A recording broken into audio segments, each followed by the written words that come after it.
जिथे गरज तिथे मनराज प्रतिष्ठान या तत्वज्ञानानुसार मनराज प्रतिष्ठानने कोकणातील ग्रामीण भागात आरोग्य सेवा देण्याची आपली सामाजिक बांधिलकी जपली आहे।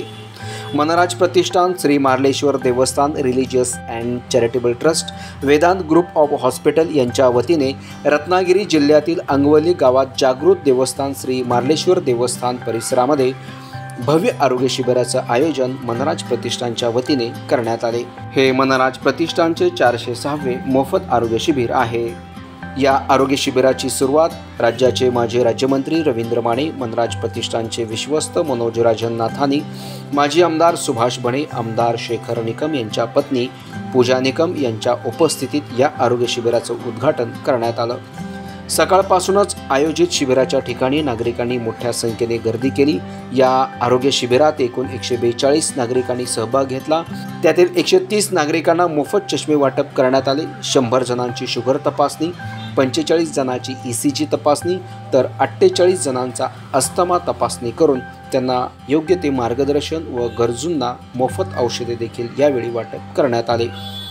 तसेच यावेळी मान्यवरांच्या हस्ते स्थानिक विद्यार्थ्यांना शालेय साहित्यांचे वाटप करण्यात आले।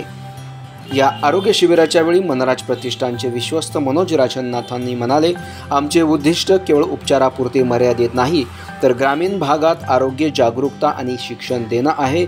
हे केवळ एक आरोग्य शिबिर नव्हे तर ही एक आरोग्य सामाजिक संकल्पना आणि आरोग्याची चळवळ आम्ही हाती घेतली आहे। यावेळी मनराज प्रतिष्ठानचे आरोग्य समन्वयक अनिल दिवटे, विद्या यादव, जालिंदर साळवी, हर्षद कांबळे, अक्षय बाबर, वेदांत हॉस्पिटलचे doctor Shantanu Nagwale, Pramila Patil, nursing head Aarti Pawar यांनी या आरोग्य शिबिरामध्ये महत्त्वाचे योगदान दिलं आहे।